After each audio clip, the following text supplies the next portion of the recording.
one of the biggest differences between the Dennis Prager Show and the Dennis and Julie Show. There's nothing on my desk when it's the Dennis and Julie Show. Wrong. I actually was about to grab this. Look at this, everyone. You can count on two things happening every single Dennis and Julie. Yeah, go ahead. Number one, stuff near Prager. Next. Number two, at the end of the episode, I go, Dennis, they can follow you on Instagram. And you go, they can? And I go, yes, they can. That's not at true. the Dennis Prager. Oh, wow, that's so funny. Welcome to Dennis and Julie, Dennis Prager and Julie Hartman. This is a male-female difference. Oh, Missed. God. All right. I have a it's a 3 very on the word interesting. That's 3 out of 3 because you can't go to 4 veries. Yeah, that gets odd. Yeah, it does. I just came from another trip, of course. It's another week. It's another city. And this was Minnesota. And I rented a Suburban. I always rent SUVs when possible because I'm so tall and there's no comparison. I can barely squeeze my 6'4" frame into a regular car. But I got a Suburban, and that's a very long piece of equipment, really long. Yes. Okay. And you drive one in LA. No, I don't. It's a foot shorter what I drive. Oh. That's important. It's the GMC version of the Chevy, Suburban Chevy. I have the GMC version, which is Yukon, and I don't have the full size, the extra long like a Suburban. That extra foot caused a problem. I was parking in a parking structure next to a car, and I realized I was a little too close. I'm not proud of the story, but the purpose of the story is important. So I kept backing out and coming back in so as to be further from that car. Yep. For their sake and my sake. I couldn't get out if I was too close. But I kept getting closer and closer. Even when you were trying to get further and further? Okay. Yes. Why? I have no idea why. I assume because of the remarkable length of this automobile. I can't answer your question. I think I'm a very good driver, but I was pathetic in this matter. I fully acknowledge it. I got so close that it was impossible. The door wouldn't even open. It wasn't even a matter of could I squeeze out. There was, you couldn't put a rat through it. I was literally less than an inch from that car. Oh, wow. And I actually got out of the car through the passenger side. You climbed over? I climbed over. And 2 wonderful Minnesotans, a middle-aged couple, lifted me out of the car. Like the jaws of death. You know those. Did they know it was you? No, I don't think so. And I'm rather happy about that is so that funny. fact. How was your day? I lifted Dennis Prager 6'4" out of a car. Exactly. In Minnesota. Right. It was embarrassing enough. Yeah. Okay.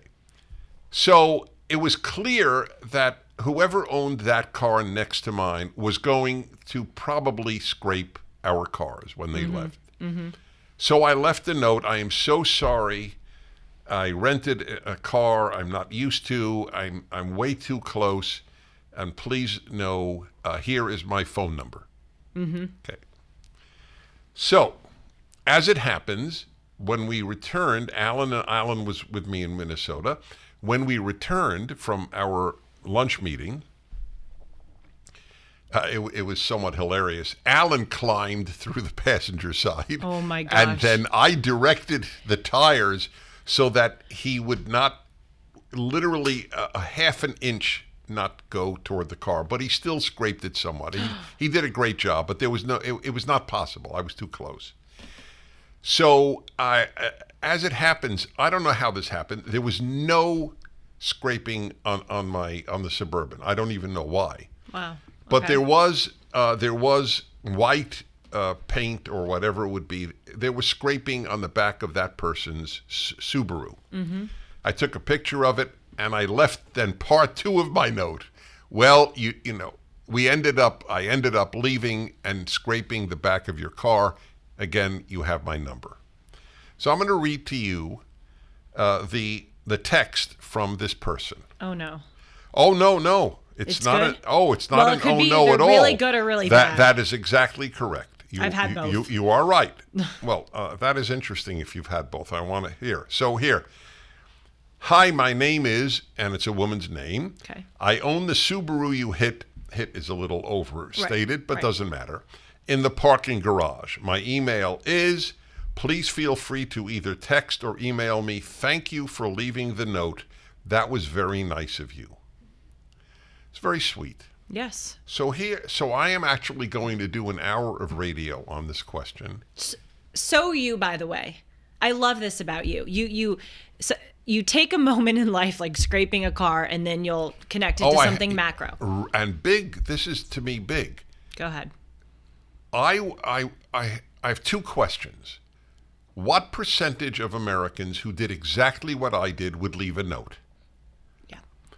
That's one. And number two, what would the percentage have been in 1960? And I don't have an answer to either question, but I actually believe if I could have the answer to one question about America, that would be my question. It is fascinating. It reveals so much. Sorry, I no, don't want to go interrupt ahead. you. Yeah. I actually was thinking about doing a show on Timeless about something similar that happened to my parents, but well, it's not similar, but it's related. It's like a first or second cousin to your story. My parents were mailing.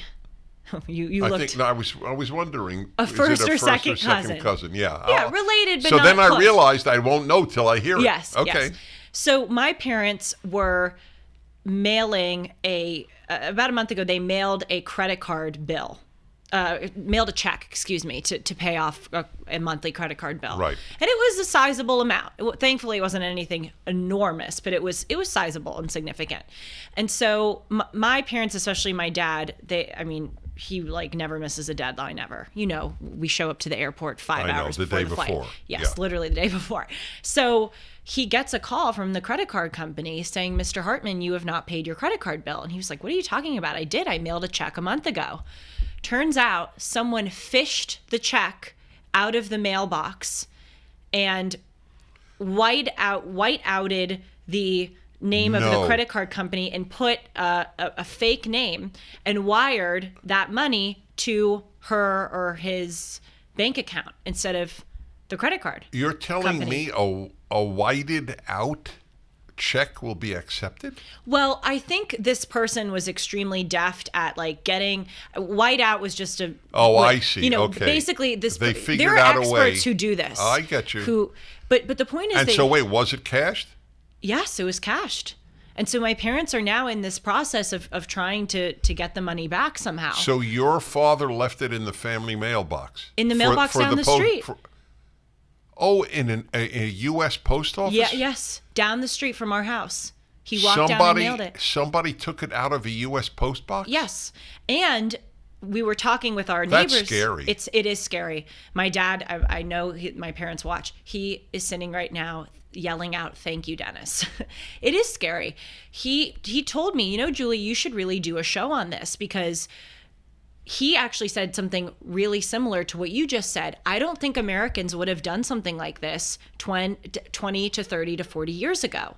Oh, and we were talking with our... So it's a first cousin. It's a first cousin. Maybe a second cousin, but I think a first cousin. Yeah. It's pretty related.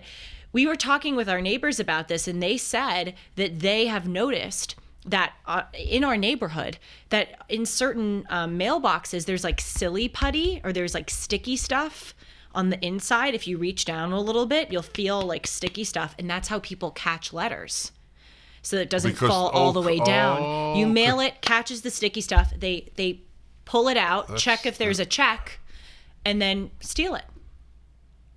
Wow. But I think my dad Sean and you has a are question. Right. Sure. What's your question, Sean? Oh my God. What did he say? He should be fired. Well, we know that. Yeah. It's just a matter of time. Is it whited out or white outed? He interrupted the show for that. That's a question that only white supremacists contemplate. That is such a valid point. And, it makes sense because we have one in our midst. You know the first joke you ever made to me? He? You. Me? When I first started working, the first day I worked for you, Yeah. I'm sitting and I don't know you at all, basically. And you turn to me and you go, "My hair's pretty white in person, huh?" And I said, "Yes." And you go, "White supremacist white." And I thought it was so funny. Did I do that? Yeah, you did. It was Well, another I studio. obviously trusted you very early on. Yes. It was. I mean, it was not even an issue. Correct. Whoever would think that's an issue is No. It's deranged. Correct. So let me understand. Who was the check made out to? The credit card company. No. The phony name. Oh, it was like Angela Lee or so. It was some generic name. I think is a pseudonym for. So who is looking into this? Okay. See, that's the interesting thing because the credit card company couldn't care less. I think Is the insurance bank? or something. Yeah, the bank. Well, is are looking we into insured it. against I don't having know. Checks I don't defrauded? know. My poor parents are going through this now. I mean, it was a significant amount of No, money. look. Even first if it of was all, $200, yeah, that's you know? right. You see that. You don't do that to people. I know people will find this offensive, but I will say it anyway because I don't believe it's offensive, and it's certainly not meant to be. There are many forms of what I call rape. Now, obviously, the physical rape of a person is the worst, obviously. Mm-hmm. But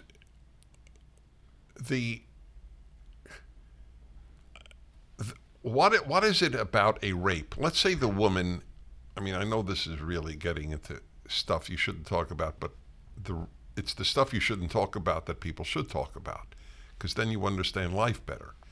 What is the worst part of a rape if the woman is not physically hurt, okay, and not threatened with a gun or a knife or something? It's the humiliation. Is that fair to say? You're a woman. Well, The thankfully, I'm violation. not a woman that ever has had to right, deal with that. No, I understand. But if you can imagine it, I assume it's the humiliation and degradation. And the lack of trust, the fact you're being, taken advantage of Fine. against your will. Every one of those happened to your father. It's not the same. I fully acknowledge that 100 times over. But it's in the realm. When I have not had this, thank God, but very close friends whom you know, their home was burglarized. When you return to your home burglarized, that too is you're violated. Yes. You can't trust. Yes. It's in the family. It's not the act, obviously, of rape, but it's these are horrible things. Let's say your father didn't care about the money. As you said, $200. That is why crime is so awful. People don't understand that the liberal and left mindset, usually liberal and left are different, is so quote unquote understanding of crime and criminals. Yes. As opposed to loathing crime and criminals. Absolutely. Yes. And, I did a show recently on what I called the double think of the modern day, how we're told that we must confront our history and remind ourselves of our ugly past, but then people want to tear down statues which would remind us of it. We're supposed to protect and support and amplify women, but there's no such thing as a woman. And one of the examples I gave was, we live in a society now where we say, don't judge a criminal for their crime, but you can judge someone for a stupid comment they made on Instagram 10 years ago, right. which is maybe a bit and judge insensitive. people of 300 years ago Yes. for what everybody did 300 years ago. Exactly. Or take a comment like, your endless comments that they've exploited with you and take it out of context. We live in a morally confused and sick society. But to your point, yes, there is this bizarre pro-criminal, not just understanding of understanding. They're the victims. But pro-criminal too. I mean, I really think it's kind of extended into pro-criminal. Yeah, I think you're right, especially if it's a person of color and or a poor person. Right, because if you look at criminals like the people on January 6th who are facing time, they are not given the same understanding as people who and did, and many of them did and many nothing. of them are not criminals. Yes. Exactly. So Your story trespassers. about your dad does bother me. See, it's interesting. You know, and I have spent so much time in my 40 years of broadcasting. I tell people, most of the time people are offended. They shouldn't be. Mm-hmm. I say, you choose when to be offended. That's my line. Okay. Yes. That's why I'm almost never offended. I don't even know what it really means. But when a crime is committed against you, the vulnerability that you feel, and again, the degradation, the violation, everything you said about rape and the lack of trust. I mean, I don't know if your father will deposit a check in a mailbox Oh, no, again. he goes up to the post office now and That's- hands it yes, right. But that's still, right. even that could be in the All right, well, theoretically. I mean, Right. it is safer. But the fact is, who thought of that? I know. It's really, I mean, it's sad for a number of reasons. A, that you can't trust your institutions. And that's what's fundamentally happening right now in the United States of America, whether it's the post office or the FBI. the FBI, the CIA, the police, the way elections are held. People are losing on both sides of the aisle, are losing trust in our institutions. But also, there are just so many things wrong with it. My father, and even if he didn't work his butt off for money, whatever money he earned, but he did. I mean, he came from, humble background, made something of himself. And this is someone just taking advantage, again, even whether it's $200 or whatever. That's right. It's such an offensive thing. That's why I loathe the term social justice, because it has nothing to do with justice. Gold dealers are a dime a dozen. They're everywhere. What sets these companies apart, and who can you really trust? This is Julie Hartman for AmFed Coin and Bullion, Dennis's choice for buying precious metals. When you buy precious metals, it's imperative that you buy from a trustworthy and transparent dealer that protects your best interests.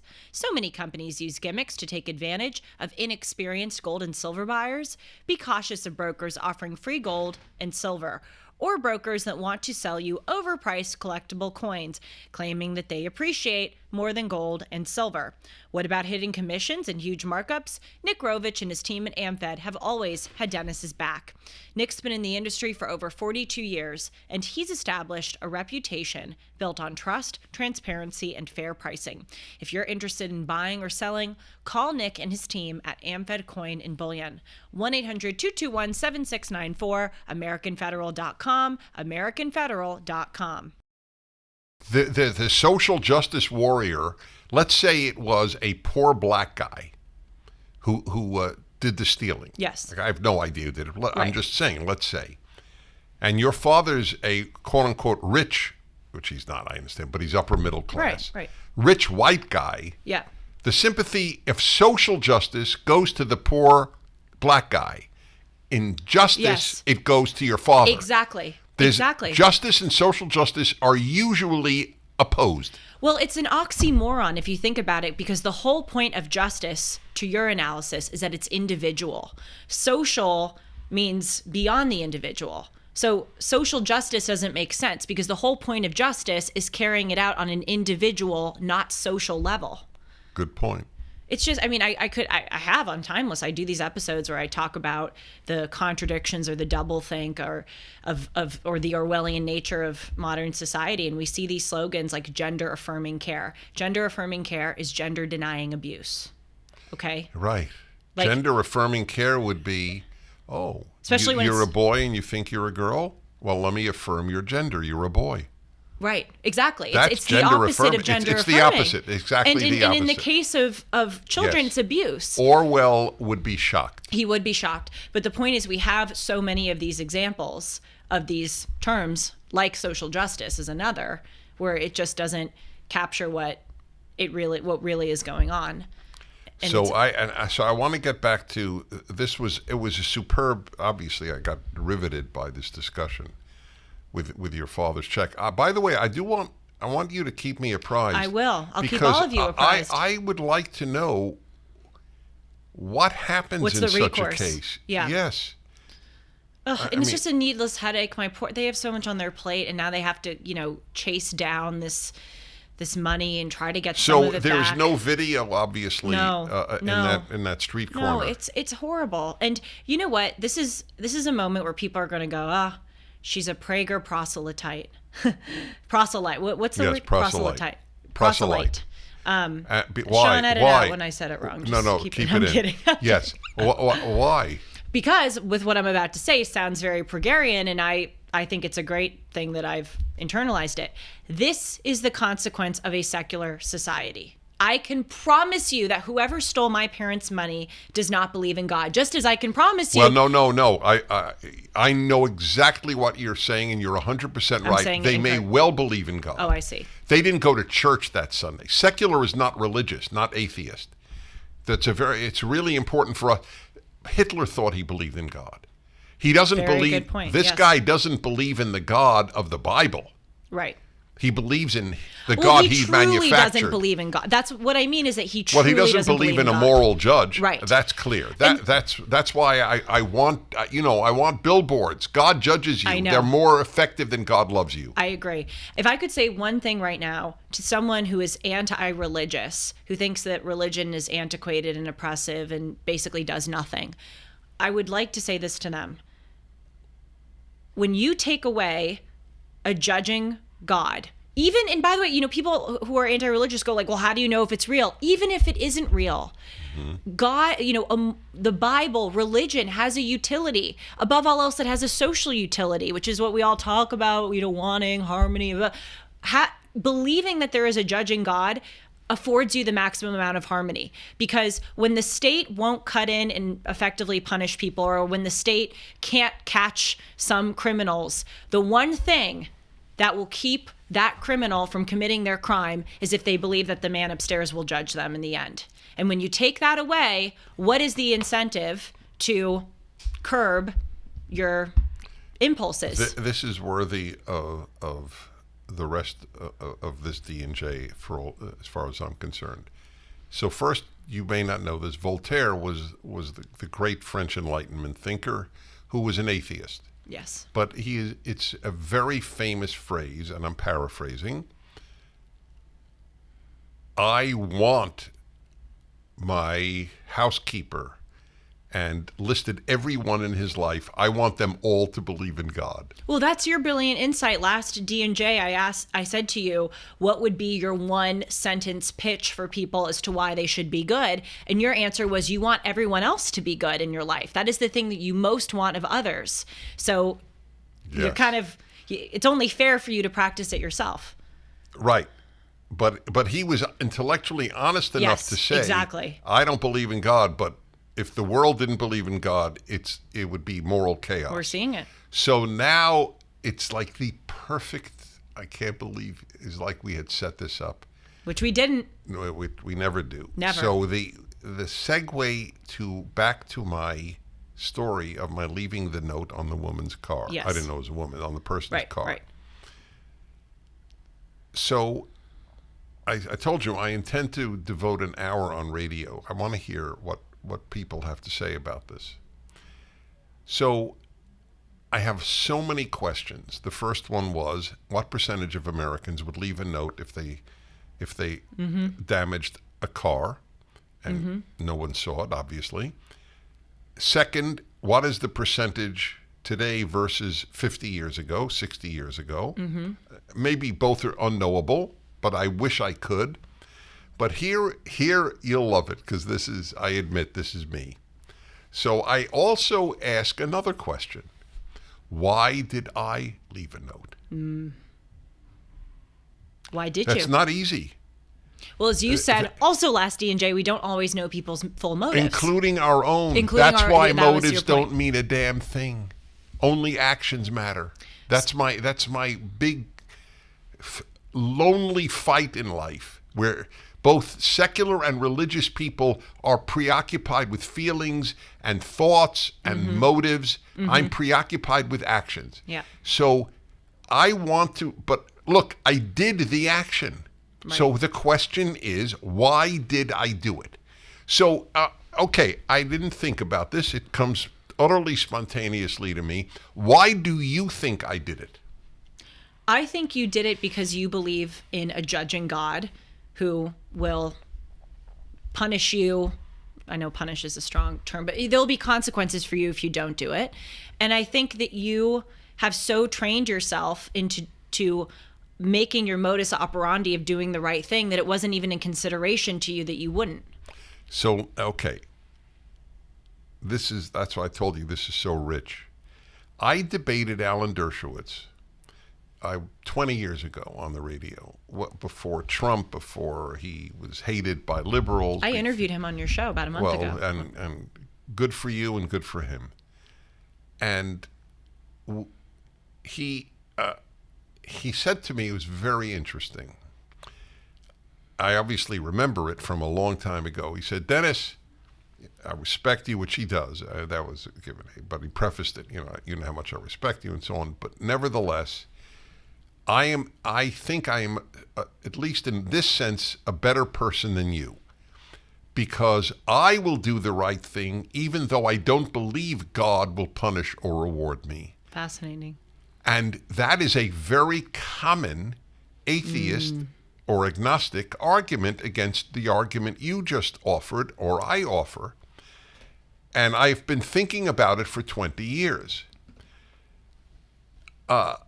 So it's so worthy. It doesn't get more important than this. So let us say I believe Alan Dershowitz would have left a note too, that he scratched the car. Okay. And he doesn't, and he claims to have no belief that there is a judging God. I don't believe him. I think he thinks that on a conscious level. He went to the exact same religious Jewish school that I did in Brooklyn, New York, just a few years ahead of me. You don't go through that education and think there's no God who judges people, even if you claim you're an atheist later. It's too deep. But okay, let us even say on a conscious level, I believe him. So it is a very interesting question about who is better, which I don't give a damn. I only give a damn whether you do good, not why you do good. Right. If somebody rescued Jews, there weren't many, but there were, after all, non-Jews who hid Jews during the Holocaust, at the risk of their lives in many cases. If they did it because they thought God judges them, or they did it because they thought, oh, the brotherhood of man, I'm listening to Beethoven's Ninth about joy and brotherhood, what's the difference? A good act is a good act. You're a hero or you're a non-hero, no matter what. Vast numbers of people believe in God, and it hasn't had any moral impact on their lives. Well, let's be honest. Okay. So my first answer to Alan Dershowitz's argument is, in real life, if there is no reward and punishment, he would acknowledge pure moral anarchy would prevail in the world. Mm-hmm. If the police went on strike, Alan Dershowitz would stay home behind a locked door. He would not venture out to go to the market, to go to a restaurant. The restaurant would be closed. Right. So clearly, we know that if there is no reward and punishment, the moral world is dead. So whether or not he is more noble is an interesting philosophical question to which the answer is unknowable. It is unknowable. Okay? Let God judge or let the listener judge. I don't care a damn. All I know is the consequences of a non-judging God is the consequences of a non-judging society. We won't judge you if you steal. Okay? Then how much more theft will we have? We're having it right now. This is a massive spike in just overt, unashamed, unsecretive robbery of stores because they think they won't get caught.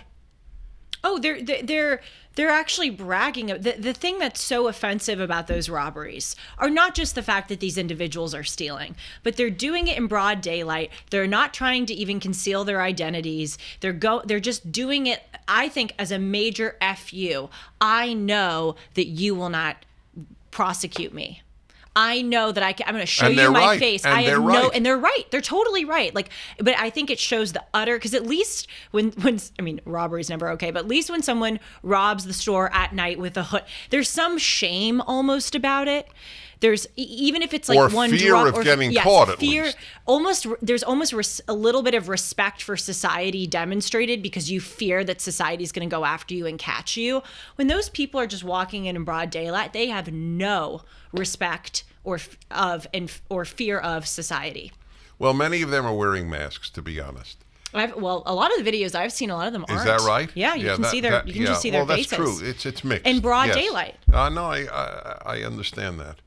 So, back to Yes. my original question: why did I leave the note? Okay, so I answered. Right. You So, answer.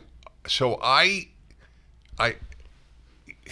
you love these questions. I love these questions because we both want to understand life. So I want to understand me. I want to understand life.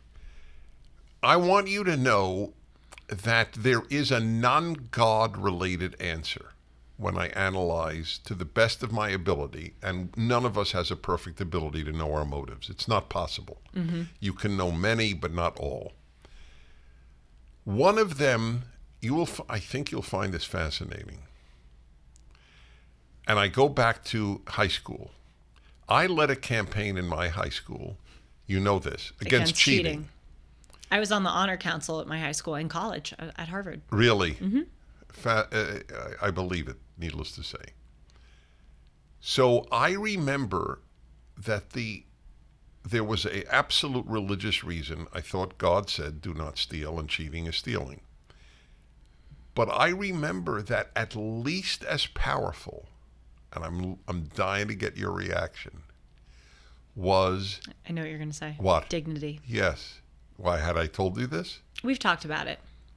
Yeah, but I don't think we have on the show. Not right. on the show. Yeah, but... okay. So this will, I think, fascinate people listening to this.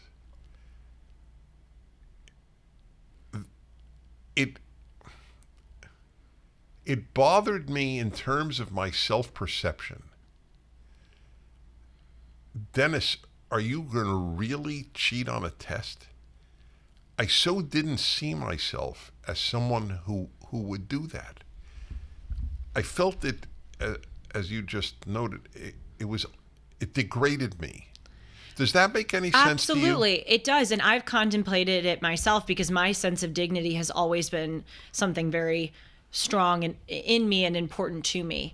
I think that comes from, even though dignity exists outside of a religious view of consequences, I think it's tied up with a religious view of yourself, because you view yourself as a precious person, as someone whose actions matter. And I think preserving dignity is almost like preserving your relationship with what's good and what's true in God. We're in God's image. Yes, exactly, because we're in God's image. So you think it is related? I think it is. I think it's a first cousin. Or maybe a second cousin. Maybe a sibling. Maybe a sibling. I actually think it's more of a sibling than a first cousin. I think it's very related. Yeah. Well, I don't know.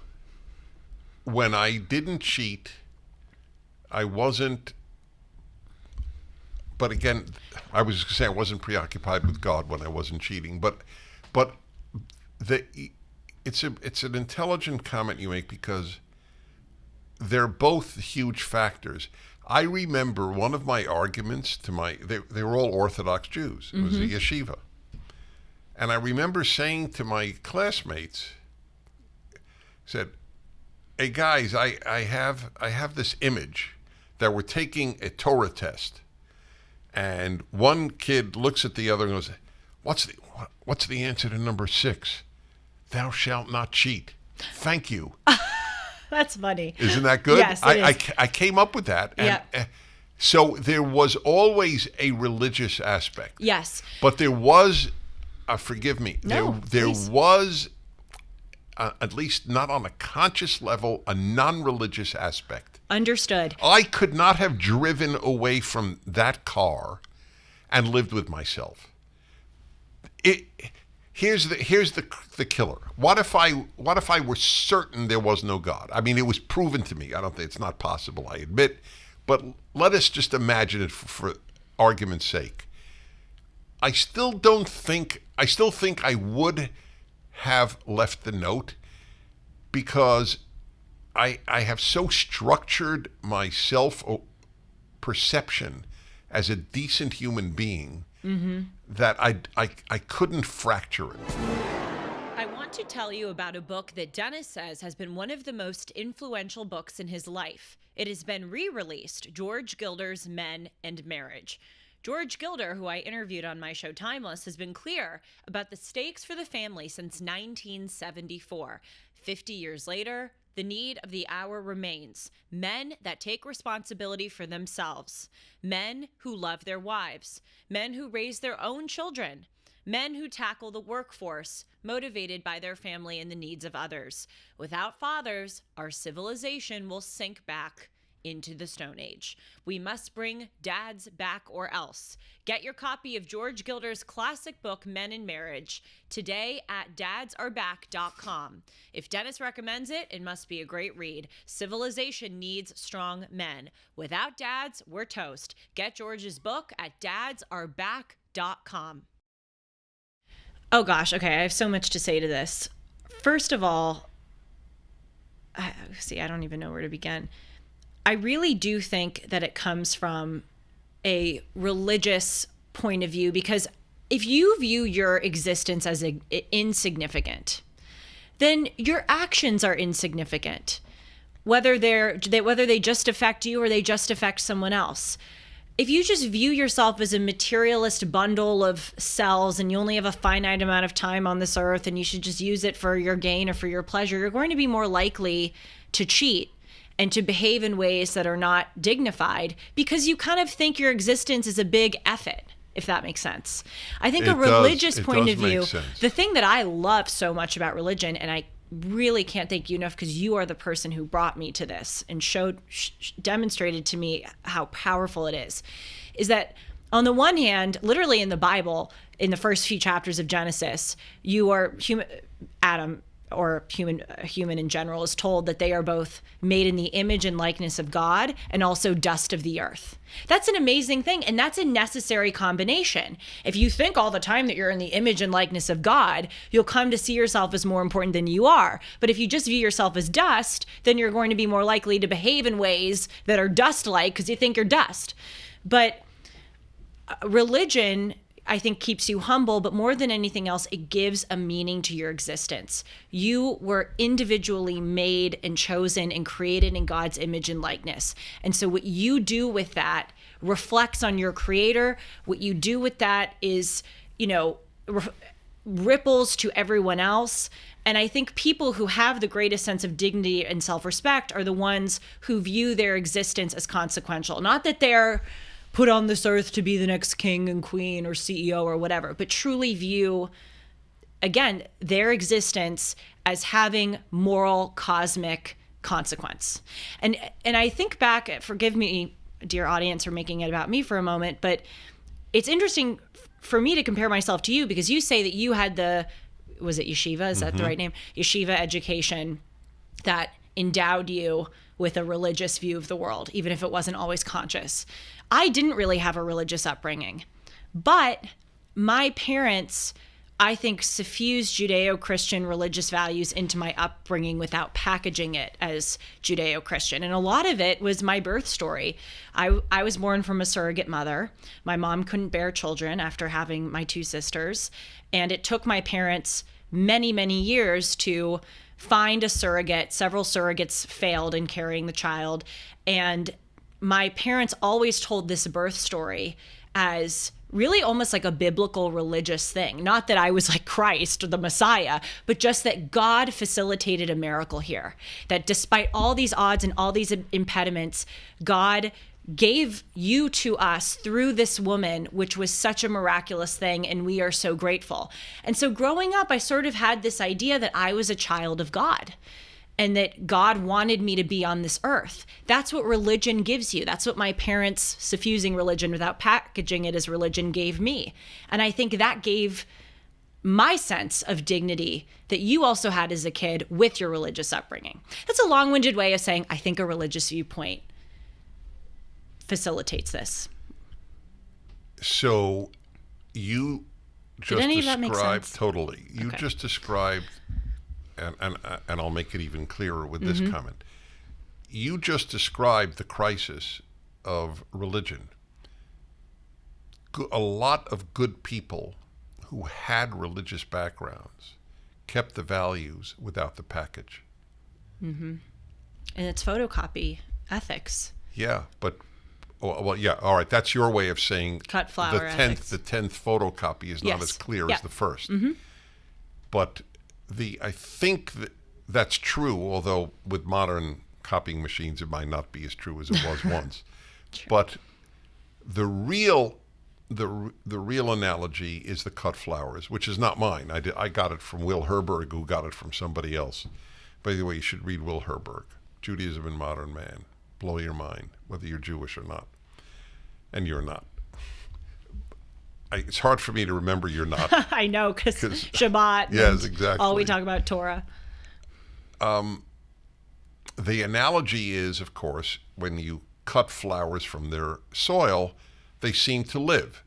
And if you don't know anything about flowers, look, they don't need their soil, but they wither and die after a short period of time. Ethics nurtured in Judeo-Christian soil don't die overnight, but they die. That's just the way it works. It's called cut flower ethics. And it's not my term, but it's a great term. So your parents did what a lot of terrific people of the last generation did. And that is they gave over these great values, what we call Judeo-Christian, but they didn't tell their kids, you know what? They do come from the Bible. They do come from the Ten Commandments. They do come from God. And as a result, vast numbers of my generation and even more vast numbers of your generation came to believe you don't need God or Bible in order to preserve ethics. But look at the West today, and especially at America, where we went from "in God we trust" as one of our mottos to "in studies we trust," or in the New York Yes. Times we trust. And look at the chaos. Men give birth. Only secular people say that, as I've said 1,000 times. So why, going back to that, it's really important, and I don't believe that there is one or even a knowable two answers. I think we can get. So one is, yes, I admit it, that a part of me thinks God is watching. That I put a note there. A huge part of me thinks that when it happens to me. And that is a good thing. Second is I couldn't live with myself. So let's get even deeper.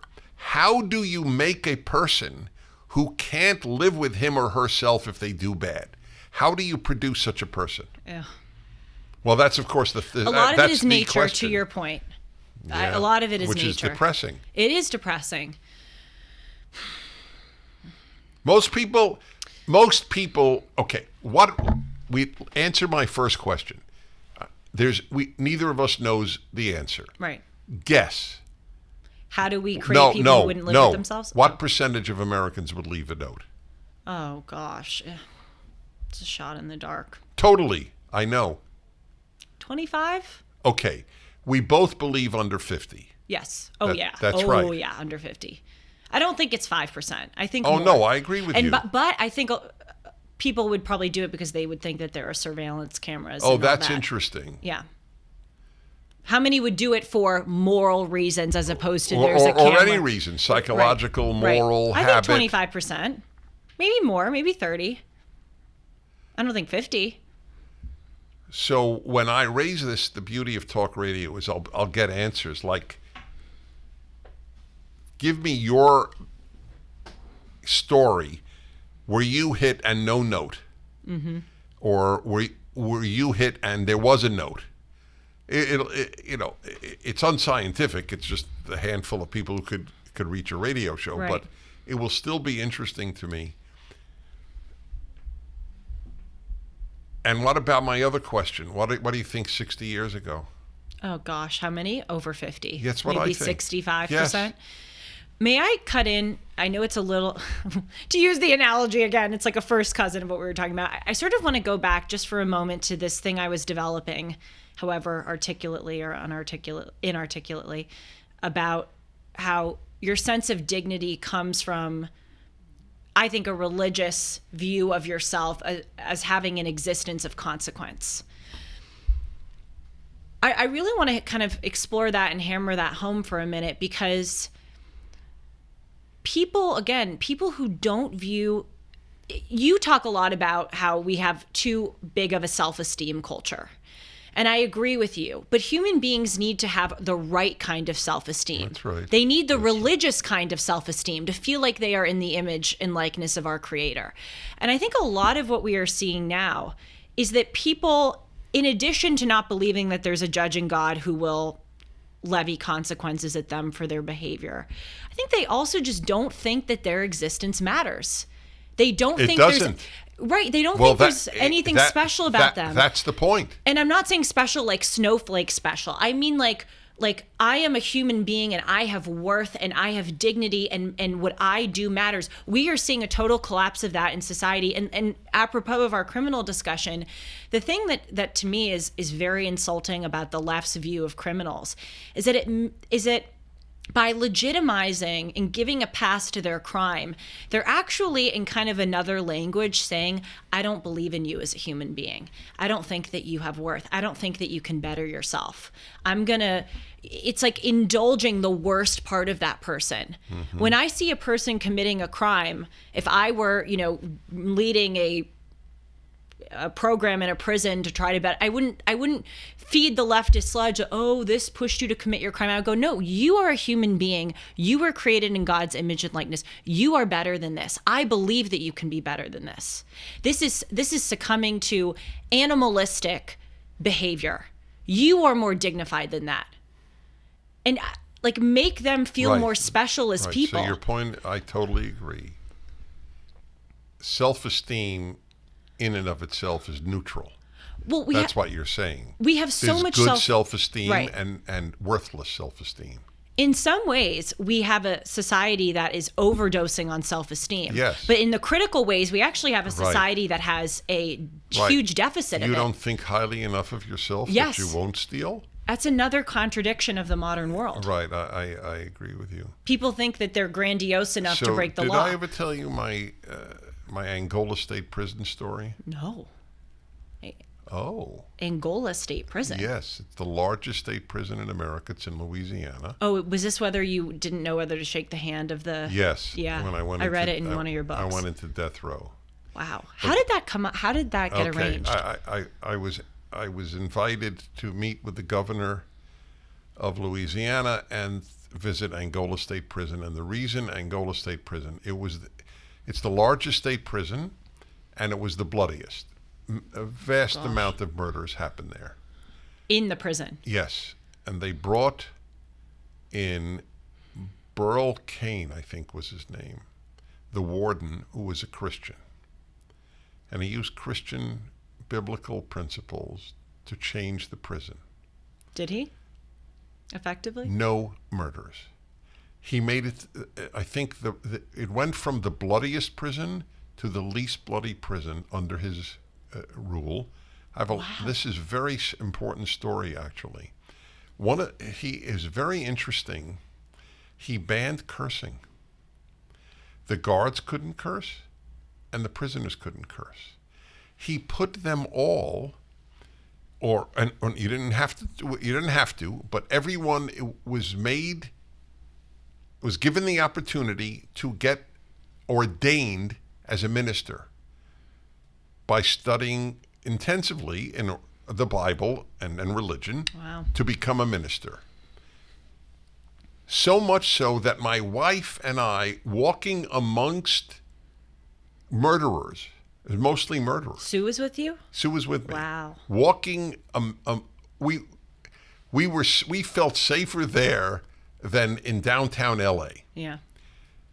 And I went over to a guy. They had one of their shops was an auto workshop. I went over to a black guy who was serving life in prison for murder. I mean, think about it. I went, when do I get a chance to speak to murderers? And I went over to him, and you know me, I can't make chit chat with anybody, Yes. let alone a murderer. Yeah. What am I saying? Exactly. How's your day? Yeah. How's it going in Right. solitary? Well, yeah. How do you think the New Orleans food is- Saints are doing? Yeah. Yeah. So I said, may I ask you, how do you feel about the fact that you will be here for the rest of your life until you die? Which is the same as the rest of your life, but I wanted to bring the point home. And without hesitating, he said, I don't feel nearly as bad as the friends and relatives of the guy I murdered. Wow. That was inculcated by a religious man. That's an astoundingly You're not gonna get that. reformist individual. Well, this The girl individual came. who's been reformed. So listen to this. You'll love this. Afterwards, I was interviewed by some, I don't know, station or podcast or something. It was a video. So Dennis, what'd you think? I said, I'm leaving depressed, which is the last thing that they expected. Right. As you just showed some shock. I said, they go, depressed? You saw something fantastic. I said, that's right. That's why I'm leaving depressed, because the secular press won't report on it. There's an answer to evil. As I've said all of my life, there is an answer to evil, ethical monotheism. And the secular media won't report it. What you just said made me think that there is a good, ennobling religious antidote to the degrading secular status quo that we're seeing, where we were just talking about how the secular offering of self-esteem has led us into chaos. But the religious offering of self-esteem, I think, will give people a sense of self-respect and dignity and will make them better people. Taking it a step further, secular individuals talk about reform, prison reform, but their idea of reform is so different from the religious reform which is needed. In other words, the point I'm trying to say is that we hear about secular reform. Religion offers reform too, but it's the better kind of reform. It's that kind of reform of teaching these prisoners, to have more respect for themselves by not cursing, to do whatever that pastor did to make that murderer answer that question to you in the way that he did. Mm-hmm. People think like, I just want to highlight that it struck me as interesting that this pastor did come in and do some kind of criminal reform. And we think of that as only existing on the left or in the secular world. Mm-hmm. But no, there is a good religious antidote to each of the things that the left is offering. There is only a religious antidote. Yeah. Sending in more psychiatrists won't do a damn thing. Their problems are not psychological.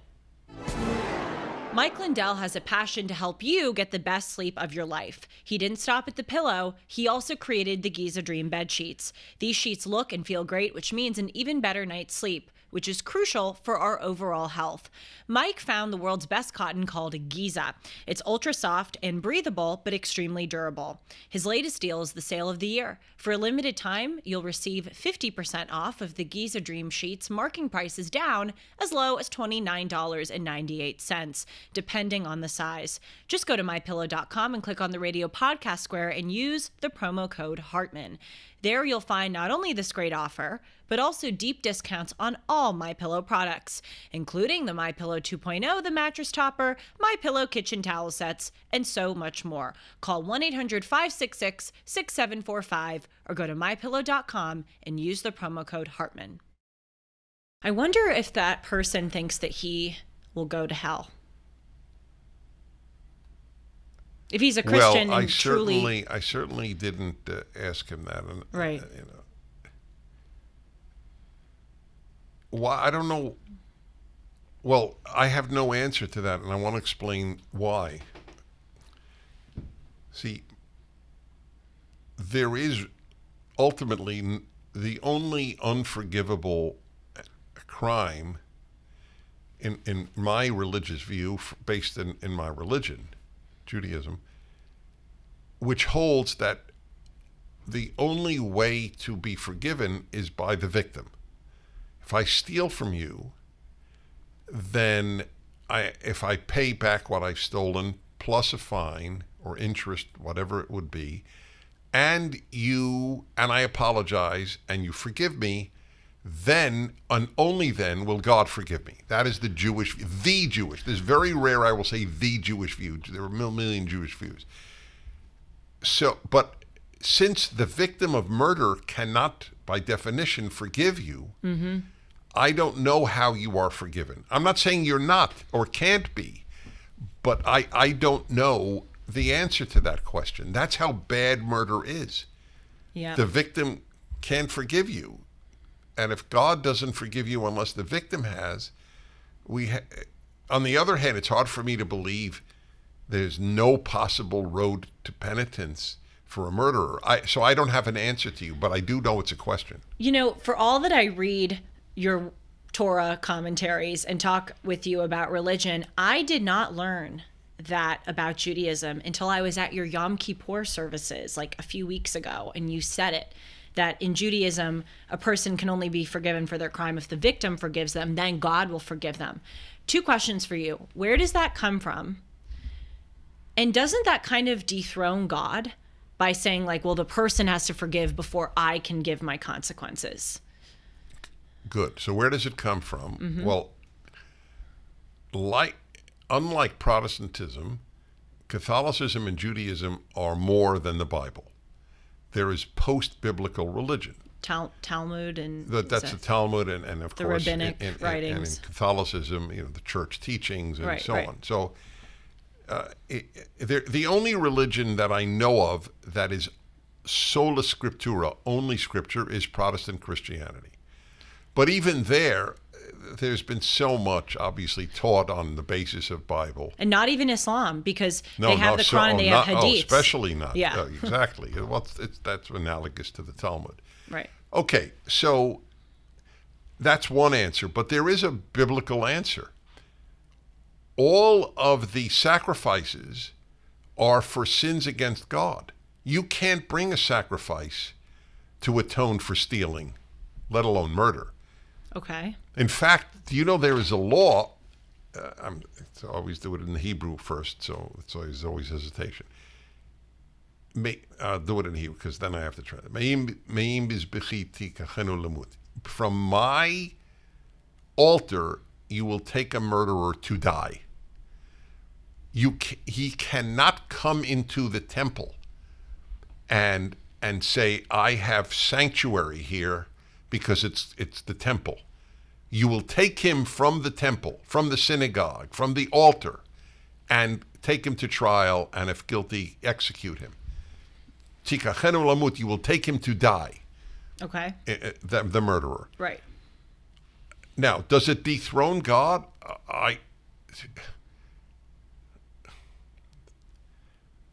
That God demands that humans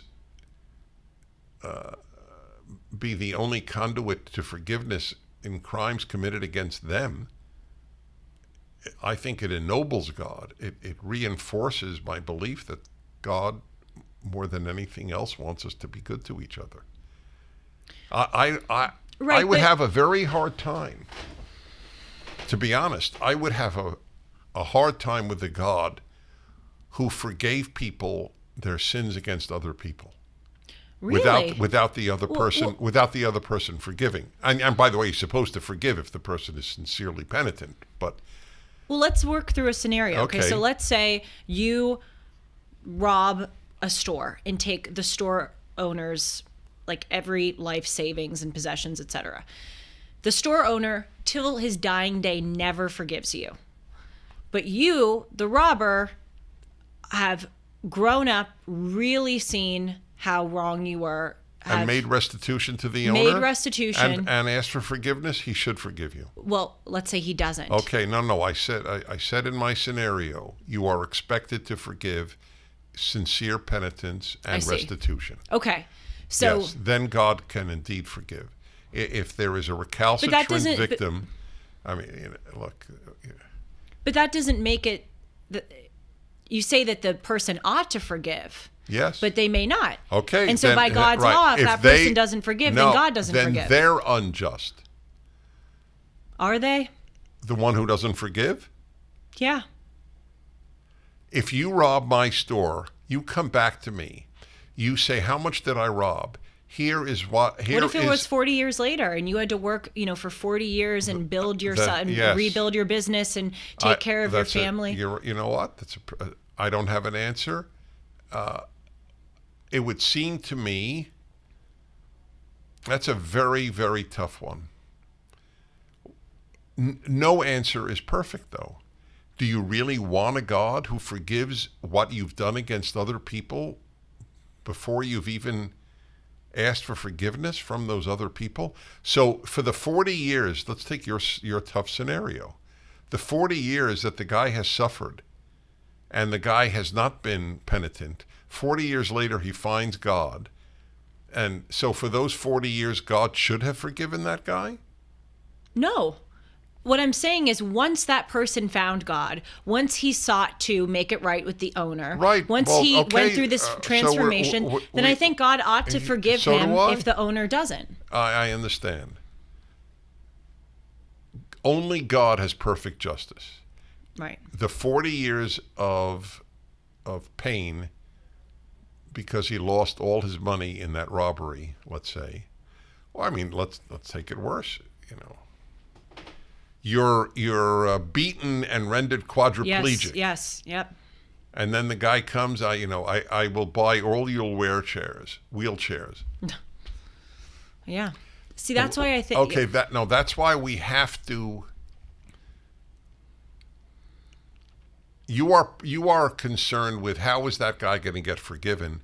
I am more concerned with how are we going to prevent people from doing it in the first place. We're both concerned with each other, as I fully acknowledge that. But I don't think teaching that no matter what you do, God will forgive you. Now, that's a really good point. Not that all your other points weren't good, but that is a really, really important point. That is the most powerful argument you've given to me so far in this scenario. Well, that's my underlying argument. That is really true. I've always struggled a bit with this idea that you can be a terrible person for your whole life, and then at the end, if you come to even if it really is genuine, if you come to a kind of sense of remorse about it, then you'll be forgiven. That doesn't always ring right with me, because then what's the incentive to live a righteous life all along? Well, you can just kick the can down the road. As it happens, there is an answer. Okay. Because you don't know where the road ends. You may die tomorrow. There's a very famous Hebrew phrase: Don't believe in yourself till the day you die. But since we don't know the day we'll die, you better not believe in yourself. Fair enough. That's a good point too. Yeah. You're full of them. Well, I've lived longer than you. I'll tell you this: when you're doing damn well on thought issues, I hope. Oh, you're a joy. You're a total joy. Every day I'm thinking about how I can get better. Yeah, so am I. I know you are. By the way, just for the record. But I'm also thinking how you can get better. No, that was a joke. It was a joke. You probably are. You're one of the few women a man can rib. Oh, of course. Men rib men all the time. Oh, and women with women never. Yes, we've established that. It's hilarious. I want to highlight what you just said, though, because we it made only an have impression. a few minutes, by the way. Are you kidding? I know. Wow, that went by fast. It did. Yeah, you are right that it is not. If we're just talking about incentives and how to build a good society, it is not the best thing to teach people that the way you phrased it was much better than the way I'm about to phrase it, but that God only will forgive you, and that what you do to others doesn't matter if they forgive you, because God will ultimately. You can't build a society based off of that. You have to have allegiance to fellow human beings and a sense of consequences that those human beings will levy against you. People should think about, let us say your son rapes and murders your daughter. So are you going to forgive him? You may still love him because you have some parental instinct to love. Fine. Will you forgive him?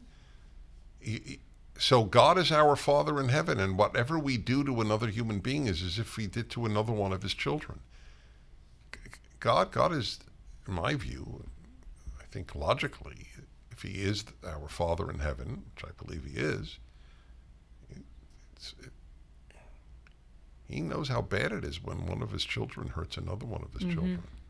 And no parent, I can't imagine a parent saying to a child who did what I just described, raped and murdered his sister, "Oh, I forgive you, darling." Wait, so okay, I agree with you, but then you're sort of saying that God needs to be the one who forgives. No, I'm saying that's why I don't think he does. That's my point. Just like a parent wouldn't do it, our parent in heaven wouldn't do it. Unless that person made. Well, maybe yes, maybe no. Right. I don't know. Yes. Okay, that's fine. There might be a point where my son raped and murdered my daughter, his sister, and clearly, if he doesn't seek penitence, I can't imagine a parent that will say, "I forgive you." Right. It's they a shouldn't. sick parent who It's a would do sick that. parent, Okay, right. so then fine. So we all acknowledge, which a lot of my beloved, my closest people in Christendom, who do believe that God will forgive you even if you don't ask for forgiveness. I don't understand that part. Really, they think that even. Oh, if you well, don't I'll ask give for you an forgiveness. example. The announcement that people make after a murder, within a day, we forgive you. Oh, interesting. Yeah, I don't understand that. First of all, who are you to forgive? You weren't the murdered person. Right. In Judaism, you don't have the right to forgive.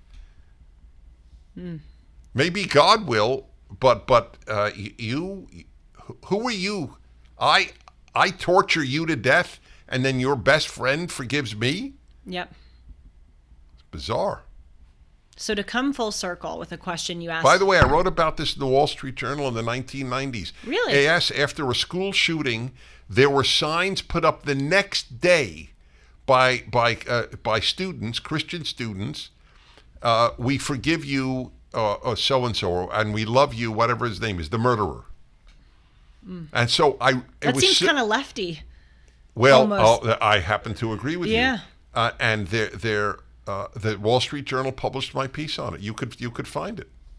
Well, it's interesting because I think one of the most beautiful things about Christianity is that you are taught to pray for your enemies or pray for the people who have slighted you or who have done wrong in society. But praying for someone is different than forgiving someone. Also, when Jesus says love your enemy, I think because Jesus was a religious Jew, and I know how religious Jews think, and he was not saying, "I don't believe," and none of us can know for certain. I think he was talking in the micro. We all have personal enemies, and we should try to reconcile. Yes, personal he enemies. wasn't talking about Nazis. Yes. Yeah, you saw your mother tortured to death in Auschwitz, but Jesus, am telling you to love the torturer. I don't think he was saying that. I may be wrong. But that's my read. Well, I know I've said this on the show before. I'll keep it quick. But Nietzsche, who I don't really like as a figure, though I can recognize he said some interesting, thought-provoking things. He basically said that modern day liberalism or leftism are outgrowths or perversions of Christian doctrines. And he said, this idea of celebrating weakness. I don't think that Christianity necessarily celebrates weakness in the figure of Christ on the cross. But Nietzsche, I actually think it's a beautiful story to show that God loved human beings enough to come down, suffer with them, and not just be like this king in the sky. But the point is, Nietzsche saw that and said Christianity makes weakness seem ennobling, and now we live in this modern society where everyone is weak and they celebrate their victimhood. He gave an example of forgiveness taken too far. And I think if Nietzsche were sitting with us, he would point to what you just said about love your enemies, how that Christian idea has kind of been taken too far, where we're actually seeing a perversion of it in left-wing America, where it's like, love the criminal because the criminal was pushed to commit the crime, and give ample amount of understanding to the criminal. No, we shouldn't love the enemy when it's that kind of enemy. Okay, quickly. We'll take that up on another one. It's an interesting question. We have to go. So we yes. do? Yeah. Damn. I was going to say, to come full circle with a question you asked and we got a little off.